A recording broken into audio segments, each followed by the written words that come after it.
नमस्कार मित्रांनो, तुम्हा सर्वांचं माझ्या YouTube चॅनलवर पुन्हा एकदा खूप खूप आणि मनापासून स्वागत आहे। आजच्या व्हिडिओमध्ये आपण बघूया आत्ताची मोठी बातमी। केंद्राच्या धर्तीवर महागाई भत्ता 58% दराने लागू करण्याबाबत शासन निर्णय जाहीर।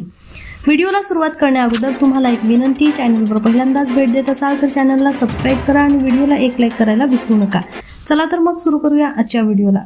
केंद्र सरकारच्या धर्तीवर 58% दराने महागाई भत्ता वाढ लागू करण्यासंदर्भात राज्य सरकारमार्फत निर्गमित करण्यात आलेले सविस्तर शासन निर्णय पुढील प्रमाणे जाणून घेऊयात। माहे जुलै 2025 पासून सरकारी कर्मचाऱ्यांच्या महागाई भत्त्यामध्ये 3% वाढ लागू करण्यात आलेली आहे, ज्यामुळे एकूण महागाई भत्ता हा 55% वरून 58% इतका झाला आहे।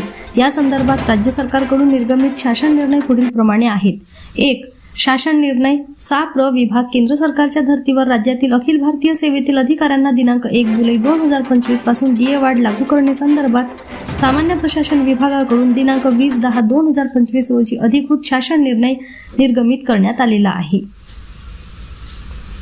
पुन्हा भेटू एका नवीन अपडेटसह। धन्यवाद।